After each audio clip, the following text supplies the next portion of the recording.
Assalamualaikum warahmatullahi wabarakatuh. Selamat pagi, siang, sore, dan malam teman-teman semuanya, Mas Mbak. Perkenalkan, nama saya Raffi Adansyah dari Diota Sena 2022 selaku tentor geometri jalan raya. Pada kesempatan kali ini, izinkan saya untuk menjelaskan mengenai jawaban atau pembahasan dari soal ujian akhir semester geometri jalan raya tahun ajaran semester genap 2023 dan 2024. Oke, dari soalnya sendiri terdiri dari 3 soal, yaitu dosennya Pak Supriyono, Bu Ana dan Bu Amel terdapat pada 1 soal, dan Pak Joko Purwanto. Namun untuk Pak Supri sendiri ini tidak terdapat soal ujian dan diambil dari 4 tugas, dan kebetulan beliau juga sudah pensiun. Jadi kemungkinan besar besok juga sama dari 3 dosen yang mengeluarkan, yaitu Bu Amel, Bu Hana, serta dari Pak Joko Purwanto. Oke, mungkin ini ada beberapa soal yang akan kita bahas pada kesempatan kali ini. Kita mungkin akan tinjau satu persatu ya. Oke, mungkin untuk dari materi yang Bu Hana dulu sama Bu Amel dulu, ini untuk soal 2A dengan bobot 35% ya. Untuk yang soal 2 ini kayak materi ini sih, jadi pengertian-pengertian aja, jadi teman-teman bisa pahami, bisa dibaca juga nih apa itu terrestrial laser scanner atau TLS. Sebenarnya kayak gunanya dalam manajemen aset jalan. Ini tuh adalah aset survei berbasis teknologi LiDAR ya, dengan datanya nanti yang keluar itu data 3 dimensi, dan nanti akan detail dan akurat untuk memantau dari jalannya yang akan kita bangun sendiri. Terus kegunaannya ada 3: pemetaan topografi, permukaan jalan, inventarisasi dan evaluasi infrastruktur jalan, serta dari perencanaan dan desain ulang jalan. Jadi bisa dibaca detailnya untuk penggunaan dari TLS sendiri. Oke, yang masuk ke soal kedua dari Bu Amel dan Bu Ana, yaitu apa yang dimaksud dengan off tracking ya.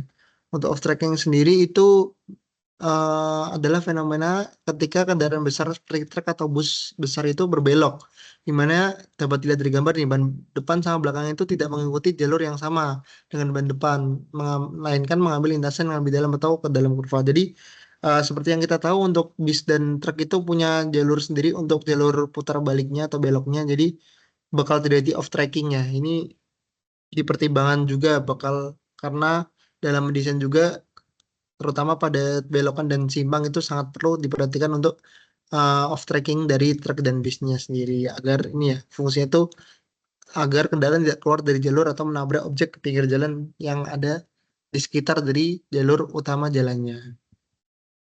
Oke, masuk soal nomor 2B dari Bu Hana. Itu ada mengenai jarak pandang masuk dan jarak pandang aman. Sebenarnya untuk jarak pandang masuk dan jarak pandang aman ini mirip-mirip ya, tapi kita coba tinjau satu persatu.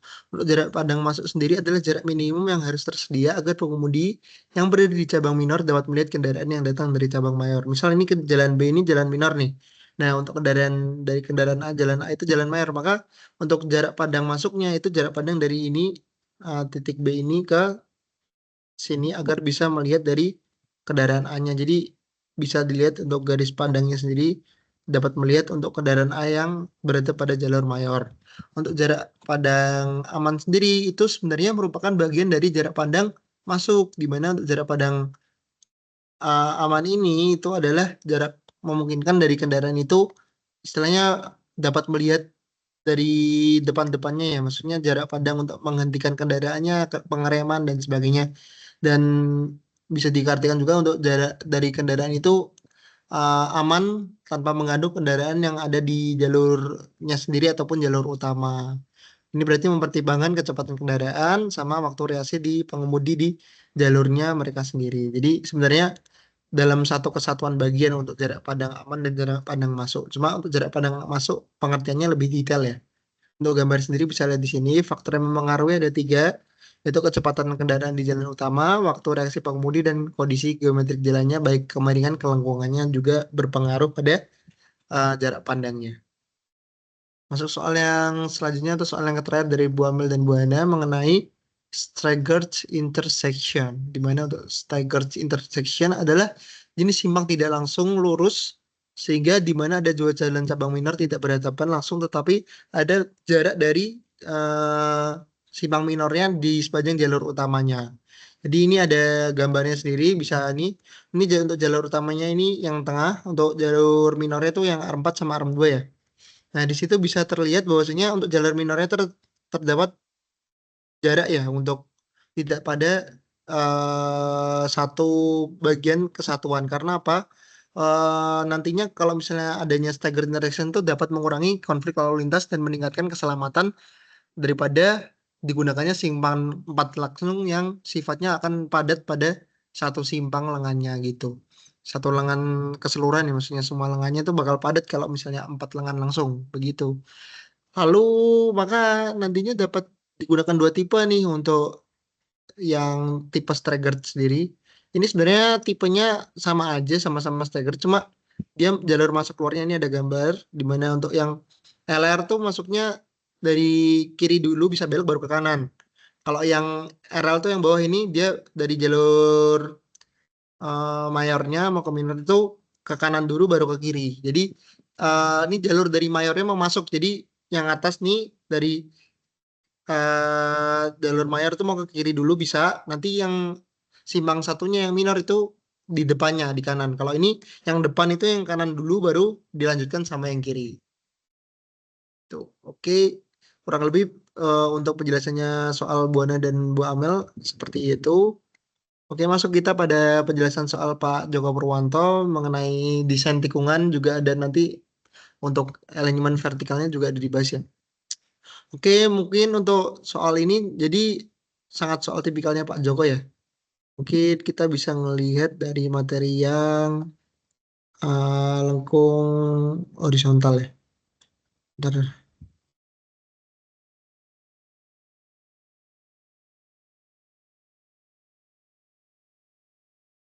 Kita mau bahas super elevasi soalnya. Jadi kita coba cari. Mungkin Pak Joko juga bakal ngeluarin lagi ya diagram super elevasi. Jadi teman-teman bisa perhatiin sekali untuk diagram super elevasinya. Oke.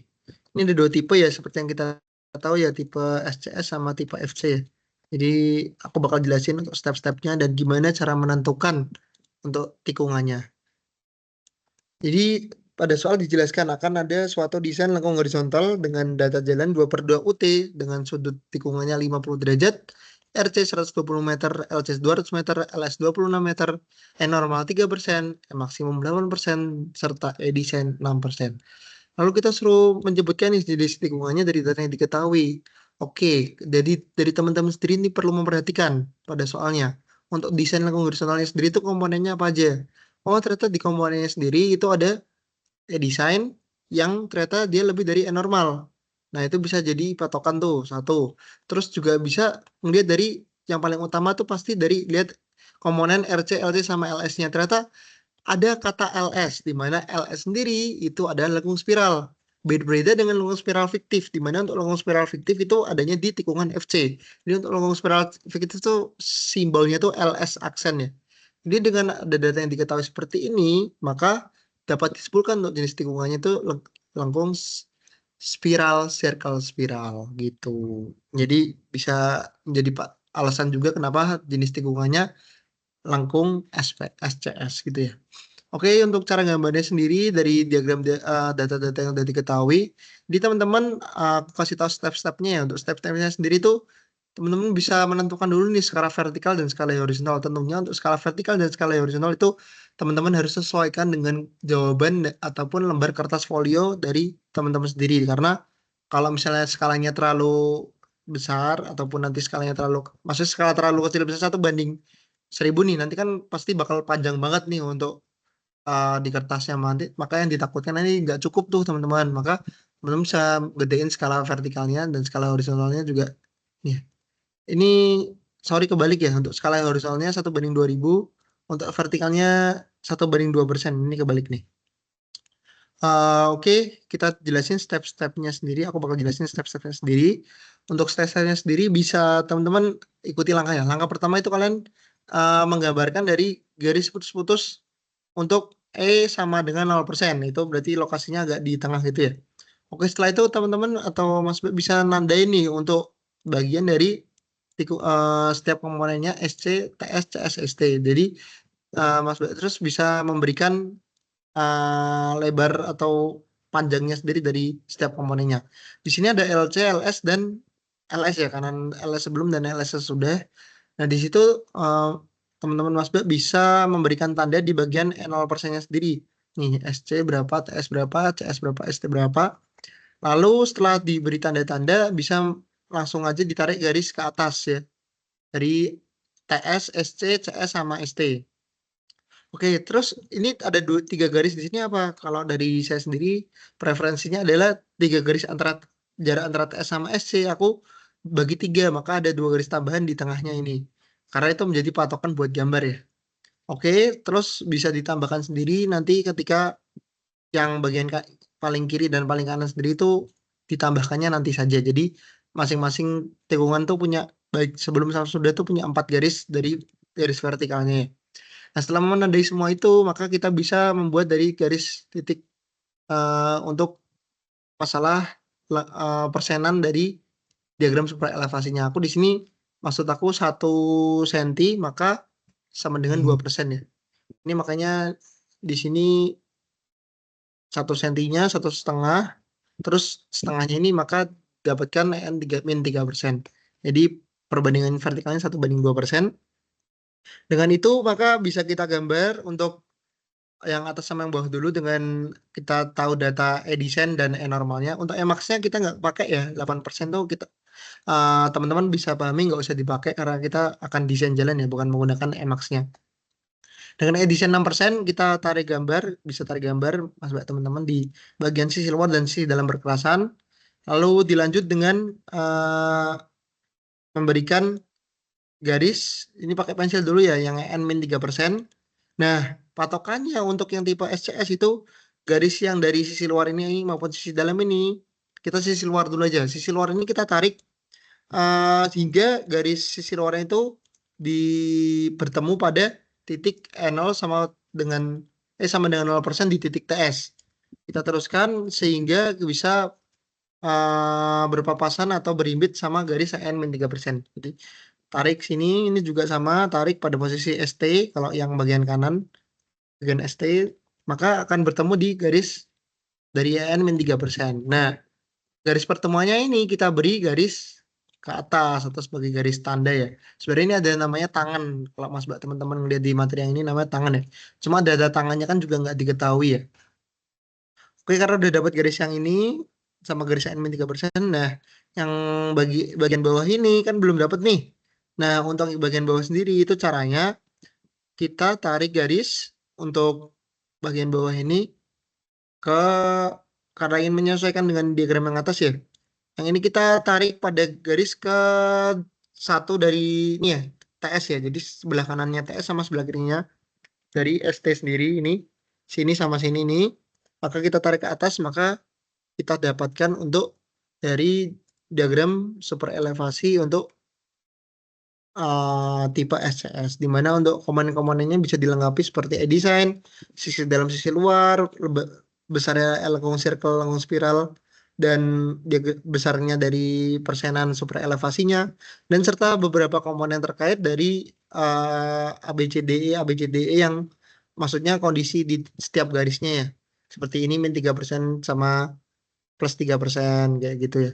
Jadi teman-teman bisa untuk memahami dari gambar-gambar ini. Ini juga aku sesuaiin sama yang ini ya. Sorry ini harusnya min 3% ya. Ini tipe ini min 3 min 3. 0 ini 0, ini min 3. B, C itu plus 3 sama min 3 bisa dilihat. Terus D itu aku tarik. Nah kalau yang ini teman-teman bisa tarik garis manual ke kanan untuk ngeceknya.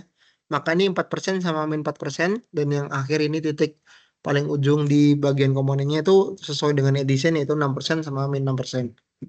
Begitu untuk cara gambar yang SCS, untuk yang FC juga bisa disesuaikan dengan tipe dan cara gambar yang sama. Itu untuk FC langsung ya dibantu dengan lengkung spiral fiktif saja. Ini sama tadi sepertiga sama 2/3 aja. Kalau tadi kan sepertiga sepertiga sepertiga ya. Kalau yang LS biasa, kalau yang LS fiktif tuh dibagi jadi sepertiga sama 2/3 dan sama ditarik garis lurus hingga menatap atau berpapasan berimbit sama titik E sama dengan 0% di bagian sampai lengkung spiral fiktifnya. Ini juga sama kan, begitupun nabrak ketika sampai lengkung spiralnya di posisi TS dan di posisi ST. Gitu untuk gambaran diagram superelevasi. Jangan lupa beri skalanya.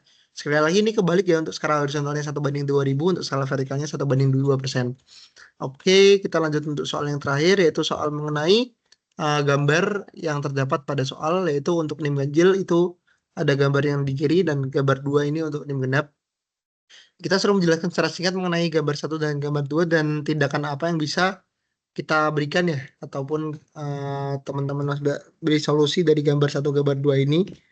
Nah, untuk kejadian gambar 1 ini menunjukkan apa? Kurva kecepatan jarak tempuh pada tanjakan tipikal truk BPR 120 kg per kW pada kecepatan awal 100 km per jam melalui variasi nilai kendalian hingga pada kecepatan stabil atau konstan. Jadi, ini kecepatannya dari tinggi dulu terus hingga konstan. Jadi, awalnya 10 km per jam terus konstan. Sebaliknya untuk yang NIM genap, ini untuk gambar yang kanan, untuk gambar 2 itu adalah kurva kecepatan sama untuk tipikal kendaraan truk dengan BPR 120 km per kW pada kecepatan awalnya itu rendah. Lalu akan melalui variasi nilai kendaraannya ini akan naik terus hingga pada kecepatan stabil gitu ya. Nah, untuk tindakan yang dapat dilakukan sendiri sebenarnya sama aja karena ini pengaruhnya sama kendaraan truk ya, kendaraan besar ya. Untuk kurvanya sendiri, grafiknya sendiri ini ada di pembahasan yang alignment vertikal nih harus ini. Pak Joko udah memberi materi juga kan. Ntar kita cari materi yang alignment vertikal ya. Ada dua kan ini. Nah, yang di sini nih yang 32. Nah, coba kita cari dulu.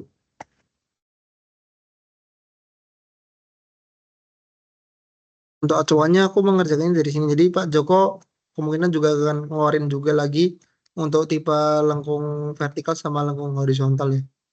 Mas, buat teman-teman. Jadi bisa diperhatikan banget.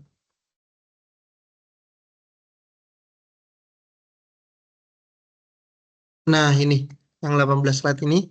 Ini aku sesuaiin dan ada solusi beberapa ini, ada 3 ya. Nah, untuk solusinya sendiri itu bisa dilakukan apa? Yang pertama, sama-sama perbaikan kemampuan kendaraan. Kita perbaiki kemampuan dari truk sama bisnya. Cuma kan itu tidak bisa dikendalikan oleh para penyusun dari geometri jalannya ya.